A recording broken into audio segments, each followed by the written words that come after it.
శక్తి స్వరూపం. సర్వశక్తివంతుడైన తండ్రి వచ్చి తన యొక్క పిల్లలందరికీ కూడా మాస్టర్ సర్వశక్తివంతులను ఇస్తున్నారు.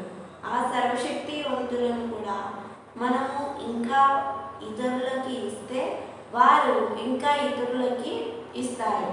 అలా ఈ దేశంలో ఉన్నటువంటి మొత్తం ఆత్మలందరూ కూడా పవిత్రంగా శుద్ధంగా తయారయ్యి బ్రాహ్మణులుగా తయారవుతారు.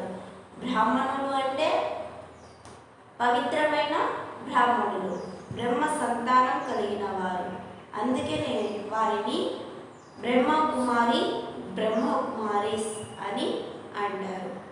అంటే బ్రహ్మ ద్వారా జన్మ తీసుకున్న వారిని అలా పిలుస్తారు. ఇంకో వంశావళి బ్రాహ్మణులు.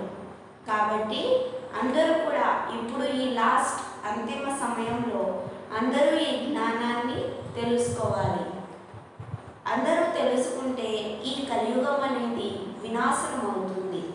ఈ కలియుగం వినాశనం అవుతుంది, మళ్ళీ ఈ భూమి మీద స్వర్గం అనేది స్థాపన అవుతుంది.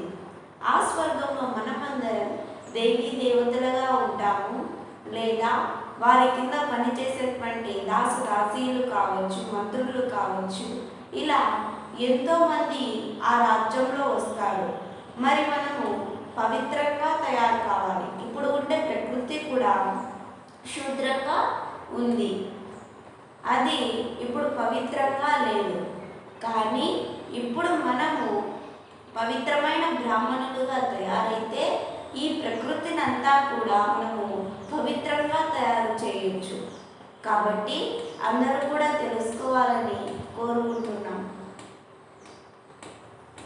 కాబట్టి అందరూ తెలుసుకొని ఈ లాస్ట్ సమయంలో ఈ జ్ఞానాన్ని తెలుసుకొని అందరూ బ్రాహ్మణులుగా తయారు కావాలి. ఓం శాంతి.